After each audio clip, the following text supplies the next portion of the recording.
Just sing to me, man. I'm trying to think of something to sing back. I told you, sometimes we'd be sitting around and he starts singing to me, and he sing to me like I was a babe, you know what I mean? And I'm looking like like he's a babe. And this is several other people that would do the same thing to me, singers. They just, for some reason, they love to sing. I must have that kind of a singing face, sing-to face. In the meantime, all right, any last questions? I have something I'd like to say about Wes and you. And I don't know if anybody's, about 3 months ago I got a video from a friend of mine in Australia, and I called Joe about this. And it was a real terrible interviewer, and he's asking Wes all these, and Wes was, as you say, he was so sweet and kind, but this guy was asking, and all of a sudden he said, well, Wes, you must know that there's some young players out there, and Wes first reacted, he says, well, I'm working all the time and traveling, and I don't get a chance to go to many clubs, and he went in, and the guy said, well, just like one name that comes to mind, and all of a sudden Wes picked up and he said, have you heard this cat, Joe Diorio? So I promised, I did make a copy of it for you, and you heard, he said he heard about it, but he never saw the interview. But I don't know if any of you have ever seen the video. I was really fortunate at one time. I have a very, very strange life, and don't ask me why it happens like this, but I always happen to be at the right place at the right time. I mean, sometimes when we're watching television, we'll watch something and I'll see something in Italy or one of those weird countries, and I say to my wife, she thinks I'm a little nuts. I said, oh, I've been there, honey. Oh, I've seen that place. Oh, I've been there, Oh, I know, I played with him. Oh, yeah, I did something with him, I was in Indianapolis playing a gig, and all of a sudden, Wes walks in. Well, you think this is paralyzed. Boy, that night it was like... the guy says, oh, by the way, Wes is in the audience.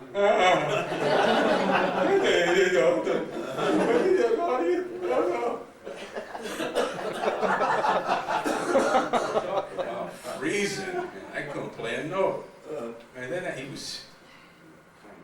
He said, hey man, you sound good. You sound really good. So, I was nonplussed. I don't know what to say. I just didn't know what to say. But he was very nice. And he kept coming in. So every night he was like, here he is again. I can't play. I mean, you're playing at your worst, man. Or at least you think you are, not really. But. So finally he starts saying, hey, what are you doing during the day? I said, what am I doing during the day? Wes, I'm just trying to learn how to play. He said, I want to come by and have coffee. I said, yeah. So he used to come by and have coffee with me, break out his guitar and play for me. Another one liked to play for me. Check this out.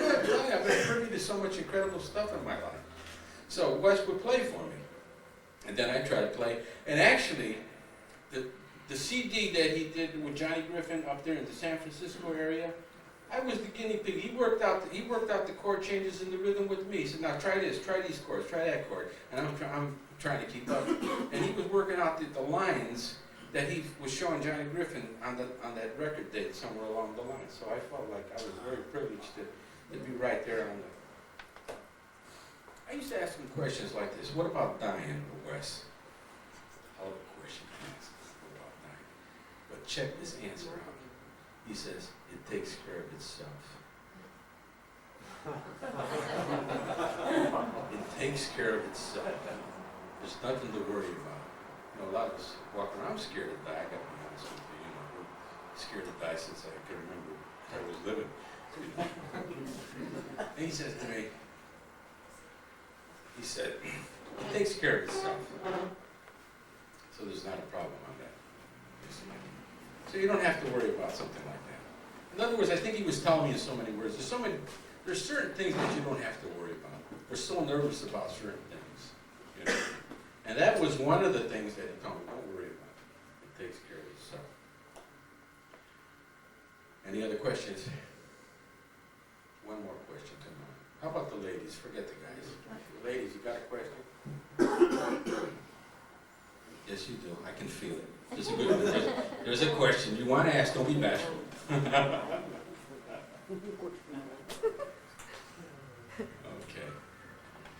Is there anybody else who want to tell a story? Tal Farlow? Would you like a couple of Tal Farlows? Yes, please. I used to go watch Tal Farlow play at the Composer Room in New York City in the 50s. And he was the hottest thing as far as I was concerned at the time. He had his own trio, great trio, by the way. A fellow by the name of Eddie Costa on the piano. Unfortunately, Eddie got killed in an automobile accident. But he had a profound effect on me, and I'll tell you what, why in a minute. And, well, Tal was, it was my hero. So I was listening, always to Tal. So, time goes by, life goes by. And one day I get a call, oh, Joe, listen, there's going to be a concert at McCabe's, and we want you to bring in the trio. We're going to feature Tal Farlow with your trio. And you could play a couple of tunes if you want. And again, it's one of those deals. It was like the thing with Wes, So, all right. And we get to the gig. And why are all the great ones so nice? Will you tell me why this greatness goes along with being nice? He was the sweetest man I ever met in my life. Another sweet, and humility like you wouldn't believe. So anyway, we're up in the back room, and I'm trying to warm up, but like in the corner so you can't hear me. And he said, what are you doing? Come on, let's play. So we start playing. I never forget, it was Body and Soul. So I'm using my changes, which are all right, and he says, Joe, try these changes. So right then and there, he starts giving me a lesson on how to play Body and Soul. It wasn't a lesson. He was just saying, well, try these changes. And what an incredible lesson it was. So then, of course, we went downstairs. McCabe's had an upstairs kind of back room. We came downstairs and we played several tunes. I have it on tapes, by the way. And he did something was really incredible.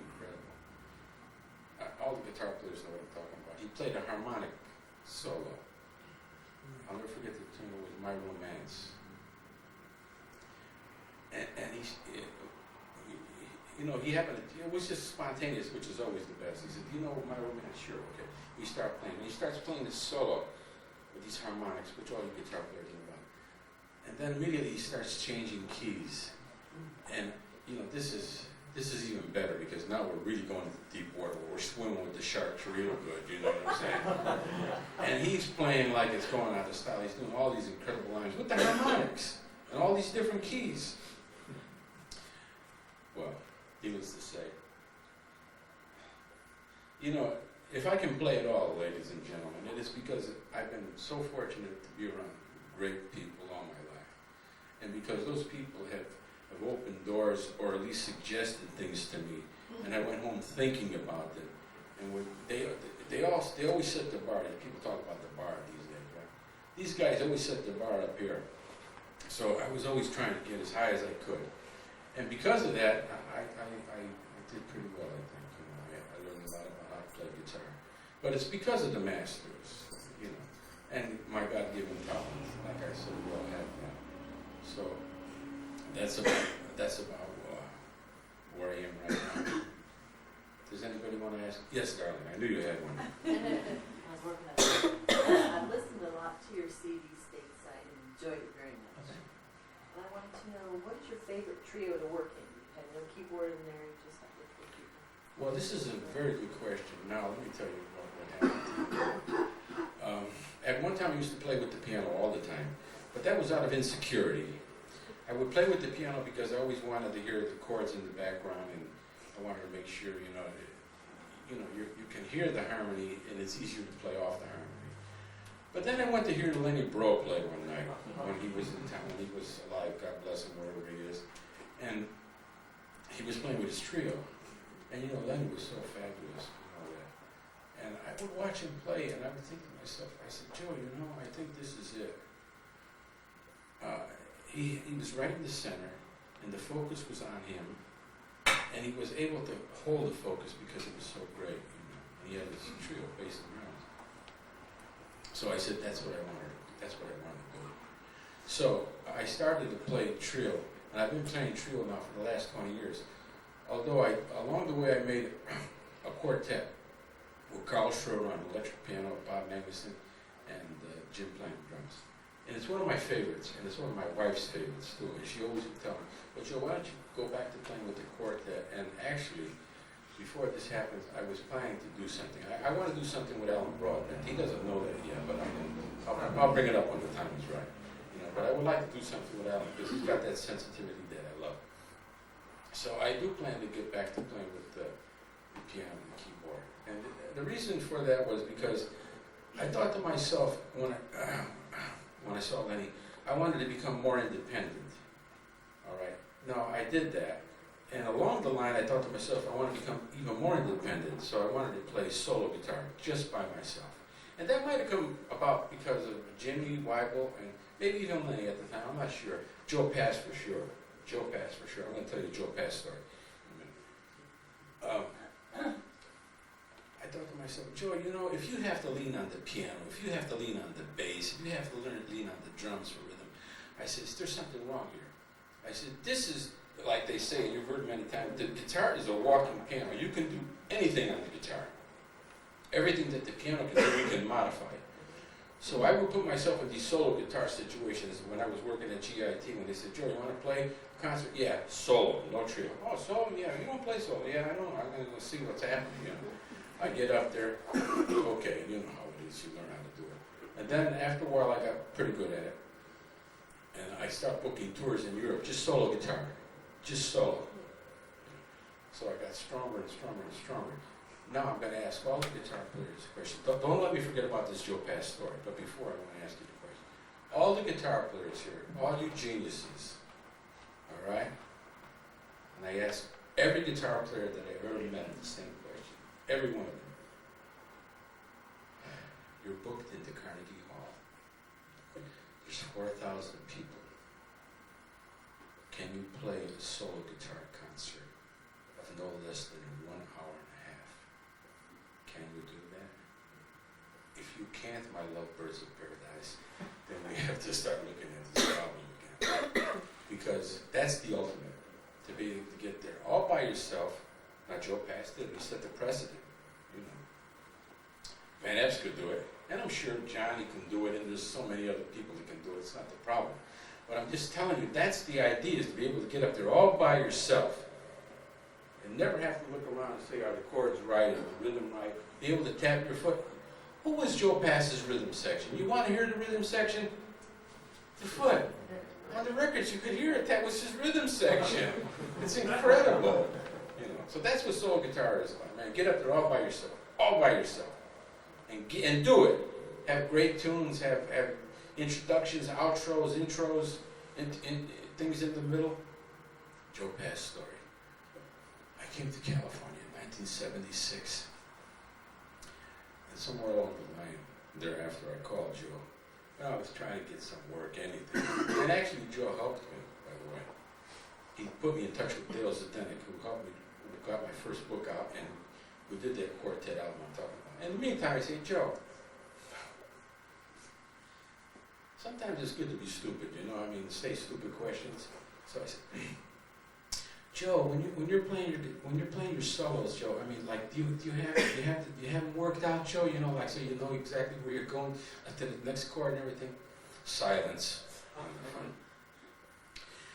He said, no, Joe. I said, what, Joe?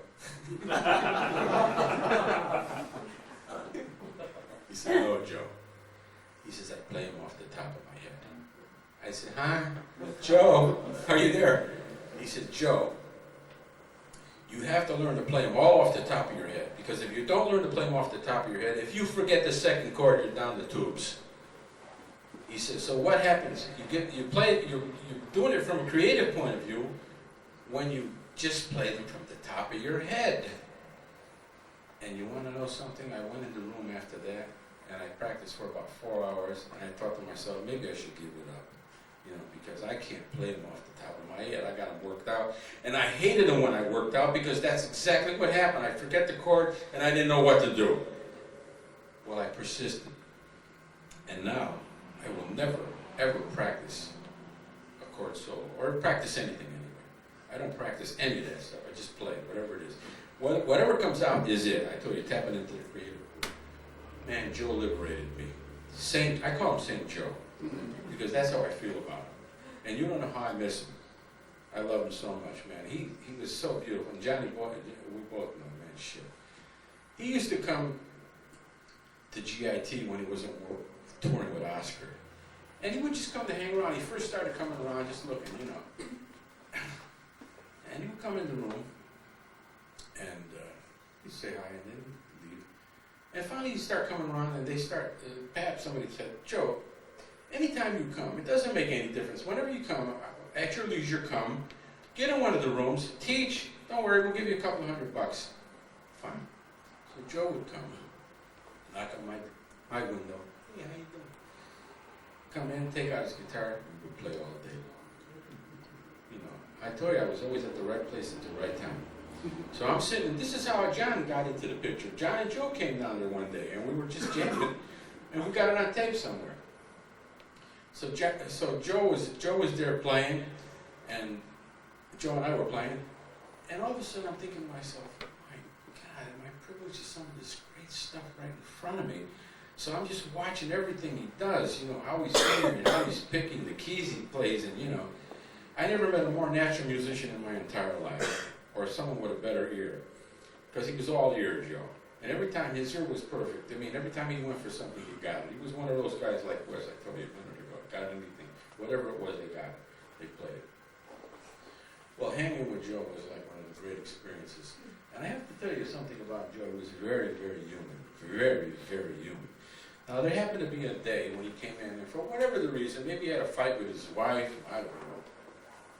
Maybe Oscar Peterson played the wrong chords, whatever it was, someone said. And he wasn't feeling that great.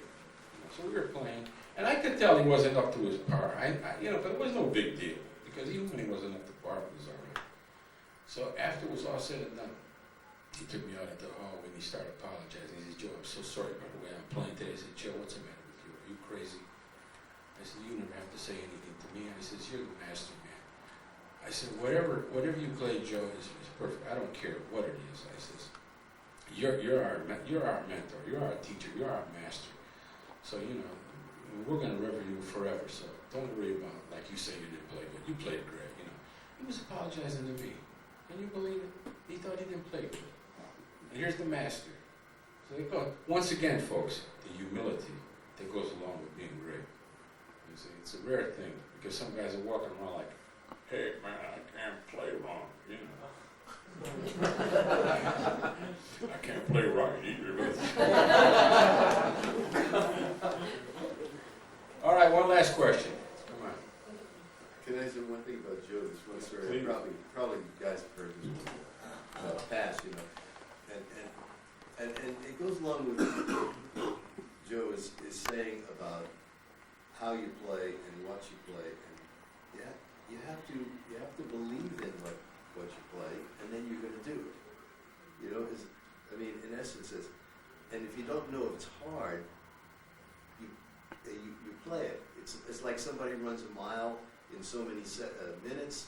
Well, because if that level is set, then you figure, well, I have to run that. You know, and somebody goes a little higher, and then it becomes a norm to do it because you know that that's a norm and you accept that. But this one thing about Joe that I'll never forget is he was going away. He went down to Mexico for a little vacation, and he was gone for a month. And we were supposed to open in Japan at the Blue Note. And he said, I don't want to take he said, you know, could you bring my guitar to the airport? You know, this is a month later. So, yeah, sure. You know, bring it to the airport. We get on a plane and, you know, got there, got some rest, and went in the next day, and we're playing the gig. Joe probably, I'm sure, not probably, he never picked a guitar for a month. He played his solo set, he started, and it was flawless. It was like he had, you know, and after he came on, I said, Joe, how do you do that? He said, what do you mean? I said, well, you haven't played in a month. You know, that's like, you know, your chops, and it's like, you know, you did all that, you know, all that stuff with the thing. And he said, maybe you're right. He said, I noticed that my fingers burn a little.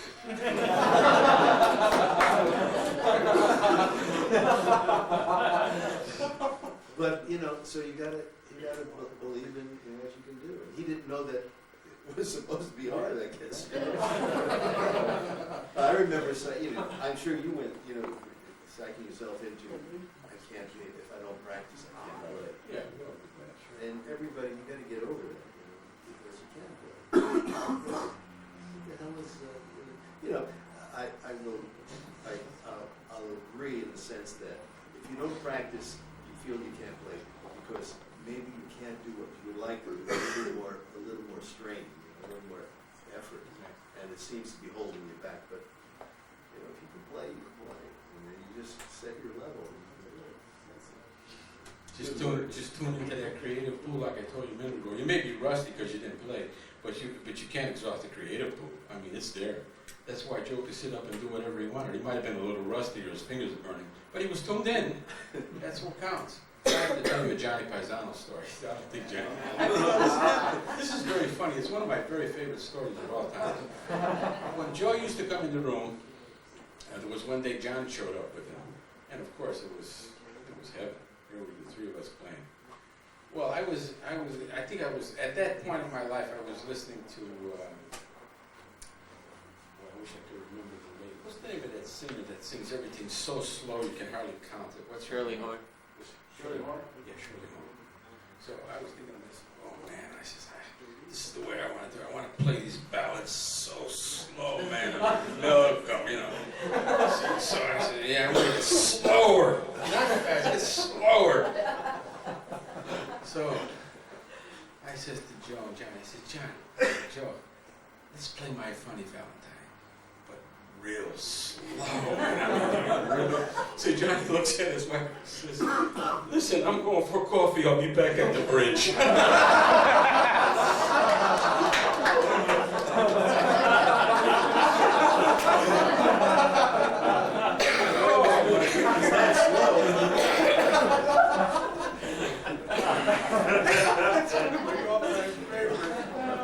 One of my all-time favorite stories, John. And John actually brought a couple of good tunes. And one time he brought, I didn't know Estate, he brought Estate, pretty Brazilian ballad. I have that tape too. That Pino recorded that whole afternoon, and the three of us playing, and then Joe had to leave and get home, and we played a couple more tunes. But there's some really precious stuff. Yeah. That was a great day. Not only are there precious stuff, there are real human moments. Like, for example, we were playing Dizzy Gillespie's Con Alma. Now, if anybody knows Con Alma, it's one of these tunes, man, you got to pay attention because you're going to lose it. And sure enough, the three of us, three master musicians, we blew it. We lost it on the bridge or someplace. Where are we? Anybody know? And it's on the tape. It's on the tape, man. It's so funny, but it's not an easy tune to play, let's face it, At least not for me. Johnny and Joe maybe, but I had my worries. Well, listen, why don't we get a little music? Would you need? You need a break? You know what we should do? You've been there. You've been talking for an hour. Oh, I'm good at this. We should take a short break, and we'll figure out. We'll do a couple of tunes, and then you can kind of get your pointer and say, "Hey, what you doing for?" I got the point. All right, so we'll see you in a few minutes then, okay? All right,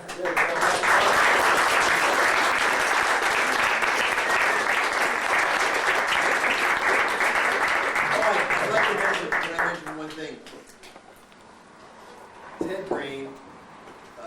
Ted Greene's, is Barbara still here? Barbara's here, yes. Anyway, Barbara is Ted's lady. She was nice enough, this week I got a call from Dan, and Ted loved everybody, including Joe. And this guitar, right there, Barbara is going to put it up for silent auction, and all of the proceeds go to Diorio, who said, "Oh man, no, not." Anyway, I said, "Look, this because it was Ted's that he would have demanded it." Barb, do you have anything to say about that, please? It was just something that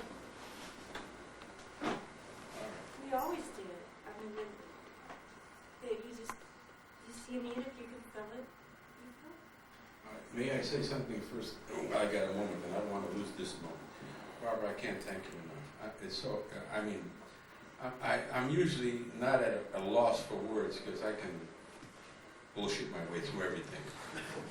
But this is something that is very touching to me, and both my wife as well. And let me tell you something, just so you know, I consider myself a very good friend of Ted Greene's, by the way. And at one time, Ted and I were both writing for Zdenek Publications. So we were privy to go out to Christmas parties and book things, you know. And first of all, there's no one that could play the guitar like Ted Greene ever in life or ever will. I was privileged. I told you a million times tonight, I was at the right place at the right time. We are in the Zdenek office maybe an hour or so before the Christmas party starts.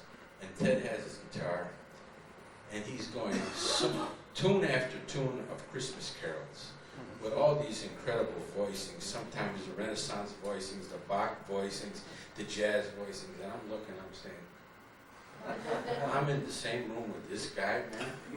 I mean, Jesus, talk about lessons between Joe Pass, between Wes, between Ted Greene, man. I got to be the luckiest guy walking the planet Earth. But I loved him, and he was very complimentary to me, and I could not be more complimentary in his playing. And I'll just give you one quick story. There was a club, the Smokehouse is located, I don't know exactly where all the studios are.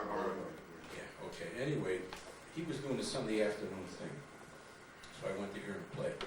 And of course, he's thrilling everybody. He's got everybody with him all the time.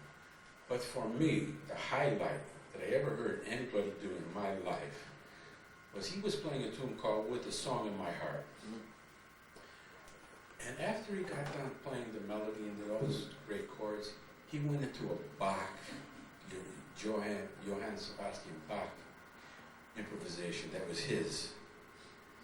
And what I was hearing, I thought I was hearing Bach on guitar, but improvised. And I asked him about it later, and he told me it was improvised. And he was very nice to tell me a few pointers on how he got there, which I've been working on all my life. But I heard when he did this, Barry Coates and I were sitting at the bar with our drinks like this. And after it was all said and done, we just looked.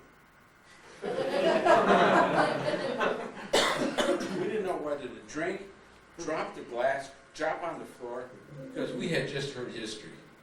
We had just heard something so special. So Barbara, I love you, honey. We all love you. And we miss Ted. We all do. We all love him. Let's take a break.